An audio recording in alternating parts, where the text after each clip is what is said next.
The Russians are very good at jamming and spoofing GPS. So my company, we build a solution for that. We call it VPS, Visual Positioning System. Me and my company have a certain level of expertise because we've been doing this here in Ukraine. This is essentially a navigation system. The difference is like not receiving or emitting any signal from a GPS satellite. It cannot be spoofed. It works daytime, nighttime, high speeds, low altitudes, high altitudes. Information is power. The information I'm sharing back to Americans is incredibly powerful, very valuable to any nation that wants to compete in this newfound kind of drone unmanned arms race we appeared to be involved in.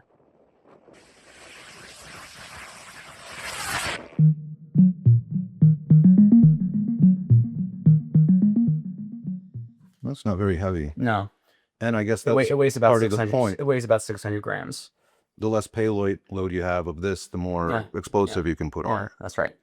Can you tell me about the box that you manufacture? What does it do, and why is it a game changer? So in this war, this sophisticated enemy, and the enemy is able to essentially jam and spoof GPS signals. GPS is a relatively weak signal. The Russians have sophisticated equipment. Essentially, just imagine like large radio dishes where they could essentially blast fake GPS signals into the environment. The problem is if you do that, every drone, missile, helicopter, plane, car, boat, every unmanned everything requires GPS to know where it is to do autonomous things. At its most basic, just think about this as a replacement for a GPS antenna. Essentially, it's a little box. The box has 2 to 4 simultaneously running daytime or nighttime cameras on it. Those cameras go into a little NVIDIA computer with our software on it, and attached to the NVIDIA computer is a little hard drive, and on that little hard drive is a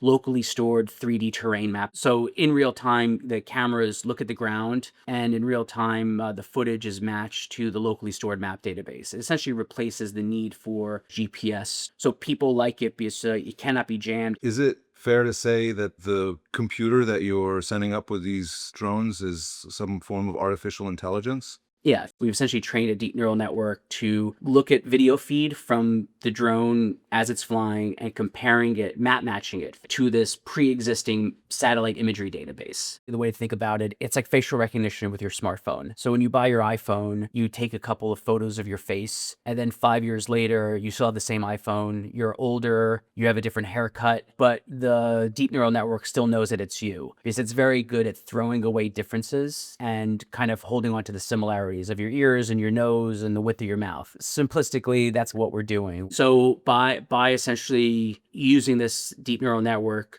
we can essentially allow the drone to navigate through GPS jammed and spoofed environments and help the drone navigate and complete its mission. And what kind of missions is this technology being used for today? So we're involved in ISR drones as well as one-way attack drones. There's something called larger drones called ISR, Intelligence, Surveillance, and Reconnaissance. It's essentially a drone that has a camera on it. What is it doing? The camera is looking at stuff on the ground and porting back on it to command or somewhere. One-way attack drones are essentially, they're kind of like cheap cruise missiles. They're like unmanned little planes, and they carry larger munitions on them.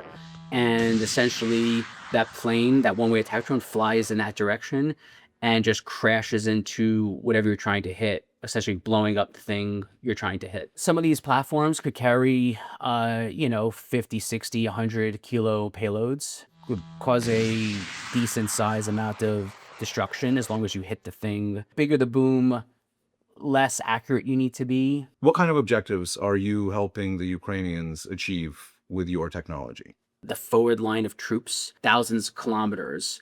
It's all jammed and spoofed. We're jamming, we're spoofing, they're jamming, they're spoofing. Just like getting across that, challenging. And then you also have air defense systems and everything from like 50 caliber, machine guns trying to take you out. Important sites where their infrastructure, where they're manufacturing munitions, things that a one-way attack drone might want to hit, those are being jammed, they're being protected by a sphere of GPS jamming, GPS spoofing. So if you have a solution to penetrate that, that's something like my technology could be beneficial for. It's like an Independence Day. You have to take down the mothership shield. That's a helpful metaphor. Sure. What sort of edge does being here in Ukraine give you compared to a firm that is designing something at a testing field in America or in a lab? All the nuances, the devil is in the details with these sorts of things. What happens when the GPS signal is getting spoofed versus jammed? There's a trillion amounts of permutations that problems you arise in the field. There are certainly folks at the US government who are very aware that me and my company have a presence here and are desperate for the information and for the experience and the expertise that we've garnered from actually like doing this, legitimately doing it in the field. We are taking that expertise back. I mean, we have probably close to 35, 40 paying customers. Most of those customers are actually tier one drone manufacturers that are American companies, US government customers. And the reason why they're a customer of mine and not someone else is because they recognize that me and my company have a certain level of expertise because we've been doing this here in Ukraine. We're kind of dealing with like scenarios here where lives are on the line, nations are on the line. America going into the next war where they have dealing with drone manufacturers or people deploying these systems that have no experience. I wouldn't buy something for someone who doesn't have any experience of doing it for the first time. It's not going to work. It's not going to work. We've seen this disengagement from Ukraine by the United States. At least in terms of the money that's flowing here, it's almost been totally cut off. If we don't listen to the people on the ground with expertise and experience, and we don't fund new modern weapons and effective weapons, we will lose out tremendously if we don't garner the lessons that people who actually have experience on the ground are trying to give back to the American government. So what I'm hearing is disengaging from Ukraine during this war isn't helping us be prepared for the next one. Certainly no. The more we kind of pull back, the less we will learn from this. I somewhat cannot understand why there is one or two of me here in the country. I'm a small guy with a startup company. I mean, I showed up 2 years ago. My company was, 20 something people. It was a small, lightly funded startup. And I just kind of thought that people building drone technology, like this was the place to go to test it out and see if it worked. I did not realize what a novel concept that was. It seemed like an obvious thing to do. Well, you have this thing, it's for war, you should go try it in the war. For some reason, that was lost on most people. People in America, they have a sort of belief that they could hire consultants. They could hire former generals who visited Ukraine for a day or two.